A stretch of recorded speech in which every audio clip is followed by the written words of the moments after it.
Brasil dispensa visto de entrada para cidadãos dos Estados Unidos, Canadá, Austrália e Japão. Pais se assustam com vídeo que supostamente incentiva crianças a suicídio. Vamos falar também sobre as fortes cenas de tragédia e crimes que rodaram o mundo na última semana. E ainda sobre o aumento de 130% no número de processos contra hospitais públicos e particulares. Começa agora o Redação Novo Tempo.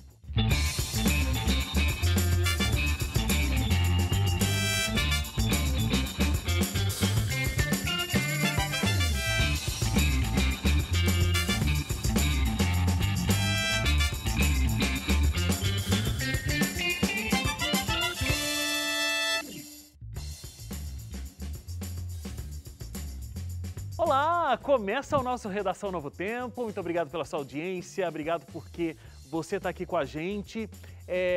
Tudo bem, pessoal? Tudo ótimo. Tudo bem? Parece que eu peguei vocês meio de surpresa.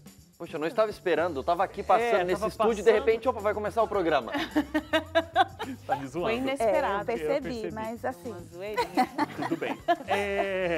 Vamos lá para as nossas redes sociais, então. Você, por favor, interaja com a gente sempre. facebook.com/ntjornalismo, nosso Instagram, @ntjornalismo. Tem o nosso site também, né, Luísa? Tem o nosso site novotempo.com/jornalismo. Eu analiso. Ela quer um emprego, né? Praticamente é isso. Vamos lá então, gente, para os nossos destaques. Leite, a gente começa com você. Bom, a gente começa com a viagem, né? Resoluções da viagem que o presidente Jair Bolsonaro fez aos Estados Unidos. Ele se encontrou com várias autoridades lá na América do Norte, inclusive com o presidente norte-americano Donald Trump.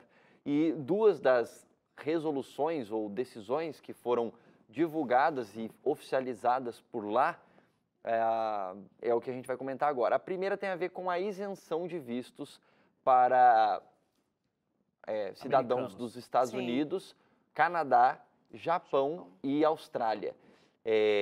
Essa concessão não é concessão de visto, né? Essa não exigência de visto para fins de turismo foi concedida de maneira unilateral.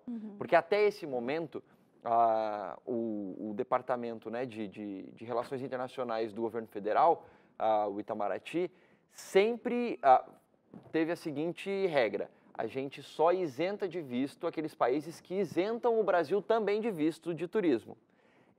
O que não é o caso. Então, nesse caso, os norte-americanos para visitarem o Brasil não precisam de visto, brasileiros continuam precisando. Mesma coisa com a Austrália, mesma coisa com o Japão, mesma coisa com o Canadá. E o objetivo dessa decisão, de acordo com o próprio presidente Bolsonaro e membros do Ministério das Relações Exteriores, é dizer o seguinte: para que esses cidadãos desses países possam visitar ainda mais o Brasil e gerar a economia, fazer com que a economia do Brasil na área de turismo cresça ainda mais. Até porque, se você olha em informações sobre o quanto os cidadãos desses países, Estados Unidos, Japão, Austrália e Canadá, gastam com viagens e turismo, é muito alto. A gente teve uma isenção de visto para esses países e para outros, inclusive, durante um determinado período da Copa do Mundo, que foi no ano passado? 2014. Ano passado foi, mas não foi aqui, né? Foi na Rússia. Em 2014, para que o pessoal pudesse visitar mais o país, porque daí se diminui os custos da pessoa, né? Com o pedido de visto, a burocracia também. Facilita o processo. Exato. Então, essa foi uma das decisões. E aí, se espera que o Brasil consiga ganhar mais dinheiro com o turismo, né? Já era de se esperar, porque na fala do presidente em Davos, ele falou exatamente sobre isso, né? Sobre essa possibilidade esse convite, na verdade, ele abriu um convite para que os países visitassem o Brasil e tal, então já era esperado que ele facilitasse isso de outras maneiras. Até questionaram o presidente Jair Bolsonaro pela questão, né, da não reciprocidade, nessa questão da isenção do visto, e a frase dele fez sentido, né? Ele falou assim: olha, norte-americanos não vêm ao Brasil para procurar emprego. Lógico, isso não é uma regra, pode ser que tenha um ou outro, mas o que ele está querendo dizer é a quantidade de brasileiros que vão aos Estados Unidos para procurar emprego é muito maior. E é por isso que precisa ter esse processo todo para que a pessoa não fique lá ilegalmente e tudo mais. É um pensamento econômico, de trazer, né, Exato. esse valor que o turista vai conseguir trazer para o Brasil. Então, o interesse do brasileiro em ir para os Estados Unidos nem sempre é o de turismo, né? Mas, essencialmente, o interesse do norte-americano, né, em vir para o Brasil realmente é o E a turismo. mesma coisa com o Japão, Canadá e Claro. Austrália. Então, Mas enfim. você ia falar sobre... Eu ia falar sobre o outro acordo que foi feito em relação à base espacial, né, aeroespacial, que o Brasil tem em Alcântara, no estado do Maranhão. Talvez tenha gente que nunca tenha ouvido falar. No estado do Maranhão tem uma cidade chamada Alcântara, que fica a cerca de 100 quilômetros, mais ou menos, de São Luís, que é a capital. E dali o Brasil tem tentado, com os seus recursos, nos últimos tempos aí, né, nos últimos anos, fazer testes, envio de foguetes ou coisas do tipo ali. E aí o que acontece? Em alguns momentos do passado, o Brasil já teve acordos com alguns países, já tentou fazer acordo com o próprio Estados Unidos para que eles aluguem essa base de Alcântara para poder enviar foguetes e fazer parte dos lançamentos aeroespaciais deles. E por que os Estados Unidos teriam interesse em poder alugar uma base aqui no Brasil, né? Pelo fato do nosso posicionamento geográfico. Essa base aeroespacial de Alcântara, como ela está mais próxima da linha do Equador, ela gera uma economia de 30% na quantidade de combustível que precisa ser utilizada para um lançamento aeroespacial que sai a partir dela. Então, né, os Estados Unidos têm um projeto aeroespacial com a NASA, né, que é a Agência Aeroespacial Norte-Americana, e aí eles lançam de vários lugares, mas lá nos Estados Unidos. E aí, lá eles têm um custo maior para esse lançamento. Então, para algumas coisas, eles usariam aqui para fazer esse lançamento. E aí, obviamente, tem várias questões nesse acordo, do tipo de lançamentos, ou o tipo de, não vou dizer produtos, mas de foguetes, ou o tipo de objetivo que eles usam a nossa base aérea brasileira, né, aeroespacial, melhor dizendo, isso tudo tem detalhado dentro desse acordo. O governo brasileiro, por outro lado, espera conseguir, por meio dessa parceria, que mais recursos financeiros entrem para o programa aeroespacial brasileiro. Não à toa quem participou desse processo todo lá nos Estados Unidos, de assinar esse contrato e tudo mais, foi o primeiro, e até o momento único, astronauta brasileiro, que é o Marcos Pontes, que é o ministro da Ciência e da Tecnologia no governo Jair Bolsonaro.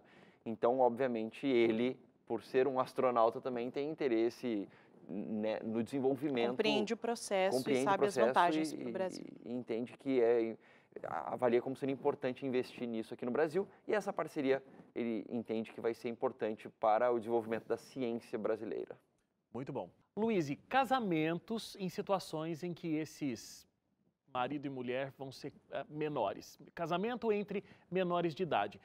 Houve uma mudança, explica pra gente como funcionava essa lei e o que tem de novo.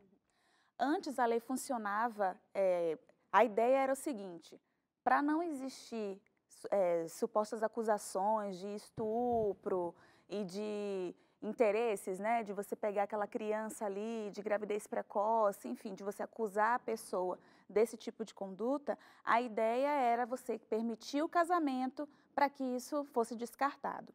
Só que muita gente entendeu que a questão da gravidez precoce, no caso das mulheres, e essa questão de você tirar a infância daquela criança, pular aquela fase para que ela já seja um pai ou uma mãe de família, fica meio complicado para o desenvolvimento da criança, tanto o desenvolvimento social quanto o psicológico também. Então, a ideia agora é fazer com que as crianças, menores de 16 anos, elas sejam impedidas de casar. Agora, a partir dos 16 e 17, com a autorização dos pais, isso é possível. É basicamente isso. Essa é a mudança agora. Então, assim, especialistas alegam justamente isso que a gente tinha comentado aqui, né? Porque a criança, ela precisa passar por aquela fase. Uma criança, às vezes, menos de 16 anos, no caso das meninas, o corpo está passando por uma transformação. Aí você tem aquela questão também de que se ela engravidar, tem a questão da evasão escolar, tem a questão da dependência financeira, porque engravidou muito cedo, não investiu na formação acadêmica, profissional, então vai ficar dependendo financeiramente do marido. Então tem várias consequências, né? E de acordo com o ECA, esses direitos, eles precisam ser garantidos para as crianças. É um assunto muito polêmico, porque o Brasil ele fica em 4º lugar no número de casamentos infantis. São muitas crianças que estão casando. Nossa, é 4º lugar? 4º lugar. Então, é muita criança casando por aí, entendeu? Então, a gente já tem um problema social envolvendo as nossas crianças por conta disso aí, né? Às vezes, uma mãe que sai para trabalhar, é mãe solo, aí muitas vezes tem aquele problema da educação, aí moram em determinadas regiões que são mais perigosas, aí aumenta a possibilidade de se envolver na criminalidade. Então, hoje, com essa questão do casamento infantil, isso também já cria um outro problema. Você vê que existem algumas coisas que a gente precisa ter idade para fazer, né? Sim. Então, a gente só pode escolher que a gente vai fazer uso de uma bebida alcoólica quando a gente tem mais de 18 anos. A gente só pode votar depois que a gente faz 16. A gente só pode ter uma carteira de motorista e sair por aí dirigindo depois que a gente tem mais de 18. Mas a gente pode casar antes disso. Então, realmente, é uma coisa complicada de se pensar, né? A responsabilidade que é constituir uma família. Agora tem um quesito também cultural, porque tem algumas regiões em que isso é muito comum. Então Aham. agora com essa proibição, como é que vai ficar, entendeu? E aí a criança começa, aquele adolescente tem aquela relação de união estável com a pessoa, só que pelo fato dela ser proibida de casar, ela perde aqueles direitos. Digamos que o marido falece, ela não vai conseguir receber a aposentadoria, o auxílio ou a herança, se for o caso, entendeu? Questão de plano de saúde, por exemplo. Então, alguns direitos sociais também a criança acaba perdendo algum desses direitos, porque ainda existem comunidades dentro do Brasil em que o casamento infantil é muito comum. Deixa eu ir para o destaque aqui da Carol, que tem a ver com esse universo infantil, mas talvez mais crianças ainda, que é a Momo. É Momo que fala? A boneca? Momo. Oh, eu fiquei com medo daquela boneca lá, gente. Boneca. É sério. Não, é horrível, Eu né? vi a foto lá, uma galinha com a cara estranha, você é negócio, louco. uma cara... Ô, Carol, um você olho que é mãe vai esbugalhado. saber vários detalhes sobre essa história. Porque assim, me parece que essa Momo aí, ela é uma personagem de um outro filme que não tem nada a ver com isso. Exatamente. Na verdade, não é de um filme, tá? Eu até busquei aqui, a inspiração dela veio de uma lenda japonesa em que uma mulher morria no parto e vinha para assombrar os vivos, né? Ah, então mesmo a versão original já é Já meio pesada. é já. assustadora, né? E aí virou uma escultura. É a versão japonesa da Cuca aqui do Brasil. Exatamente, tanto que é a chamada de Mother Bird, né, que é mãe pássaro, né? Então envolve a cabeça com traços humanos, mas o corpo, como você pode perceber, né, em cima de pés de galinha, né, É de louco, pássaro. Eu nem fico vendo essas coisas aí, não. O material ele foi criado, virou uma escultura e Sim. tal, e foi criado para esse objetivo, né? Mas era fake news essa história dessa boneca aparecer nos vídeos e que ela estava incentivando suicídio. Era fake news ou não? E também, assim, ela já apareceu em outros momentos aí da história, né? Ela apareceu em outros momentos. As mães, por exemplo, aqui tem blogueiras que foram ouvidas, né, que falam muito sobre essa questão da maternidade e que fizeram vídeos mostrando o vídeo da criança, a criança assistindo, sei lá, vídeo de Minecraft ou Slime ou qualquer outra coisa que uma criança assista, e aí no meio do vídeo aparece. Então, fake news não é, né? De fato, essa imagem aparecia no meio do vídeo, né? Já o YouTube, ele diz que não, que isso não aparecia e que também não vem, não é da empresa esse tipo de interferência, né? essa palavra, né? Tá, Interferência. então a Momo não aparecia no YouTube. O que ela apareceu foi Entre em os coisas que as pessoas vídeos. mandavam no WhatsApp e tal, que esse pessoal mais deep web aí produzia. Olha, Assim, o compartilhamento foi via WhatsApp. Então, Ok. o compartilhamento foi via WhatsApp. Mas quando você entra no YouTube, links do YouTube, você encontra esses vídeos. Agora, eu não sei se o processo, como foi esse processo de retroalimentação, né? Se ele nasceu no WhatsApp, o processo que foi jogado, alguém subiu esse vídeo no para a YouTube. plataforma do YouTube, ou ao contrário, Porque né? supostamente o grande problema é um vídeo para uma criança e no meio aparece essa boneca e Exatamente. fala coisas para a criança se suicidar. É isso, né? Esse é o porque problema, o né? YouTube, Não ele exatamente ainda não, qual é a plataforma, ele não mas... colocou um filtro para poder identificar os casos em que, tipo de música, né? Quando você não tem aquele direito de usar a música, o YouTube vai lá e bloqueia. Então, ele agora tem que buscar uma ferramenta para bloquear a interferência, né? Aquele flash que tem no meio do vídeo. Que a pessoa que vai baixar, vai lá e coloca, sei lá, o nome de um desenho. Ah, beleza, inocente, né? Tranquilo. Mas então, e aí, esse no processo, meio tem o...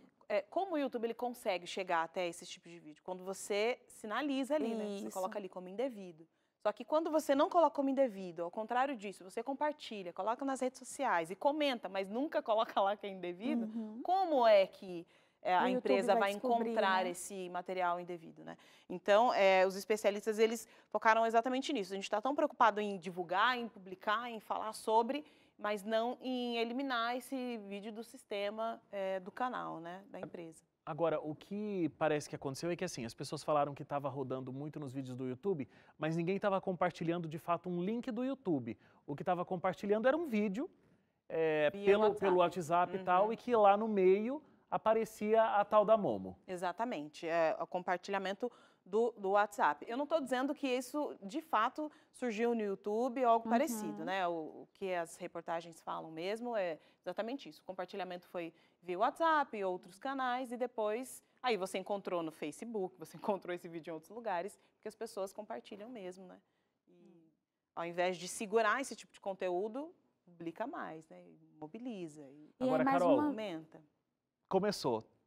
É que, mais uma vez, eu acho que vale a pena a gente ressaltar a importância dos pais monitorarem o que as crianças estão assistindo, né? Porque é igual a questão daquela baleia lá. Então, você tem... O jogo da baleia azul, O jogo né? da baleia azul. Aí, agora, a gente tem outro. E até que ponto existe essa conscientização, já que no YouTube, muita gente compartilhou aquele link, muita gente assistiu, mas ninguém colocou lá Ou compartilhou o como... vídeo no WhatsApp. ou no WhatsApp e não colocou lá como indevido. Ou ter esse alcance a ponto de chamar atenção dessa forma, porque tem muita gente compartilhando. Agora, como monitora? Difícil, né? Porque o pai ou o YouTube? Enxurrada, né? O pai, tô falando do pai, da mãe. Porque os pais, as crianças, elas ficam com o celular, ficam assistindo vídeo. O pai não está o tempo todo junto. Olha, né? eu não sou mãe. Mas, assim, pelo que eu vejo muito da experiência da minha irmã com as minhas sobrinhas, eu acho que quando você tem aquele relacionamento próximo com seu filho e ele vê alguma coisa estranha, ele chega para você e sinaliza. Inclusive, teve uma coisa até interessante com a Estezinha, que é a filha da Carol. Ela estava um dia aqui na redação, vendo alguns filmes no Netflix. Aí, na página dela, de criança, tinha um filme lá do hotel, que era... E ela falou, não, esse não é para mim. Então, mas isso é que as filhas da Carol, elas não são referência.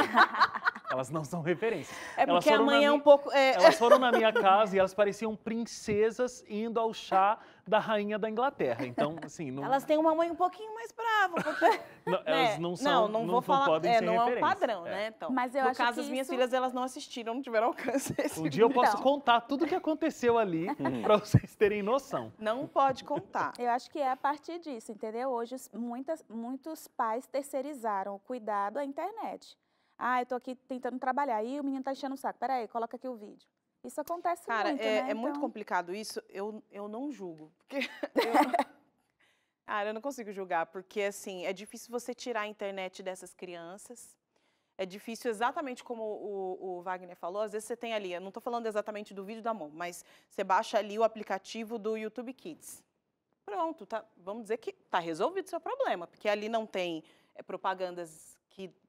Né, é um conteúdo teoricamente para crianças. Teoricamente para crianças. Então, você entra lá no YouTube Kids, inclusive você pode colocar, meu filho tem 3 anos, 2 anos. Então, aquilo que o filho mais velho assiste, o pequeno não tem acesso. Mas quando entra na conta por que dele. você acha que suas filhas não tiveram acesso a esse Mesmo conteúdo? Assim, e por que ela tem aquela consciência de dizer, olha, esse vídeo eu não posso assistir? Cara, é o diálogo, mas não dá para dizer que toda casa você vai conseguir ter esse diálogo aberto e ter esse controle, esse domínio. Aí esse é o problema, entendeu? Muito eu estava complicado. querendo dizer, às vezes não existe isso dentro da família. E aí eu acho que isso pode ser considerado um problema.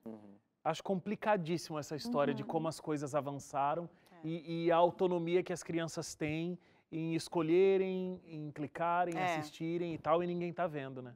Cada um tem um modelo de educação, né? Tem pessoas que dão mais autonomia para os filhos, ou pouco menos, pouco menos, bem na idade da criança, autonomia para a sua idade. Mas é complicado, enfim, família... Pois é, essa coisa, né? Família, cada um tem a sua e aí vai criando essa forma de se conversar e se relacionarem, né? A gente faz uma parada agora para o intervalo. Na volta, cenas de violência rodaram o mundo nas últimas semanas e muita gente pesquisou por elas na internet. A gente conversa sobre isso daqui a pouquinho. Não sai daí.